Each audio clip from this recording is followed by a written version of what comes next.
Ohio cannabis laws changed on March 20th with the passage of what's known as SB 56. So what does that mean for consumers? If you've noticed empty shelves at your local liquor store or your corner store, it may be because of SB 56. One of many changes the law made was to effectively ban the sale of many hemp-derived THC beverages and other products often known as intoxicating hemp products. Now, these THC drinks and edibles and other such products from marijuana grown and processed in Ohio can still be accessed and still will be legal, but only if purchased through Ohio's licensed dispensaries.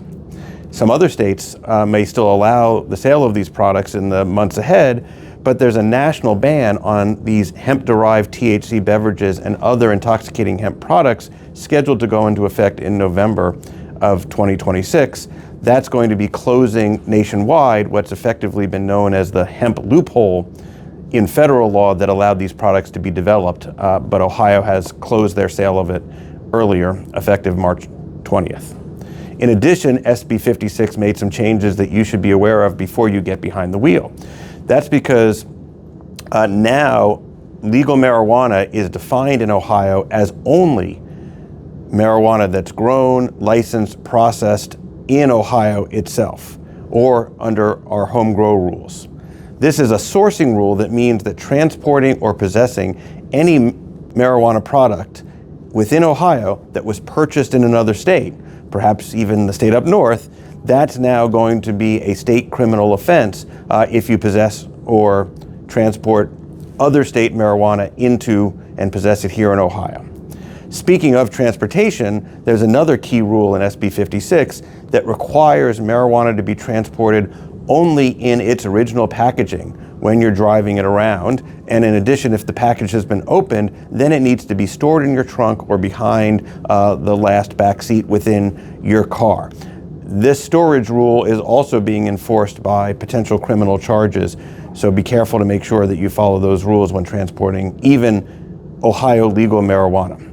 And of course, it's important to remember, no matter where you're headed, that in Ohio, it's illegal to be using marijuana while you're driving or to have even low levels of marijuana in your system when you get behind the wheel. Also, SB 56 removed some of the voter-approved legal protections from marijuana users, though it did leave in place protections for medical marijuana patients. As one example, SB 56 removed laws that had otherwise precluded the consideration of marijuana use when determining parental rights and responsibilities, when assessing parental time orders, the right to medical care, inclusion on a transplant list. This is just a small sample of the ways in which SB 56 restricts some of the rights that had been protected under the voter initiative. Also kept in place, but longstanding, in Ohio, consumption of adult use or homegrown marijuana in public places has always been prohibited pursuant to Ohio law, and renters should be sure that they're always checking their lease to determine whether they're allowed to do home cultivation or consumption of marijuana in their rental property as provided there. Broadly speaking, SB 56 really kept in place the basic framework that Ohio voters had approved for legal adult use marijuana reforms, but it significantly tightened and limited just exactly what activities and what products are legal, and it created some new low-level criminal charges that could be used to enforce these new rules.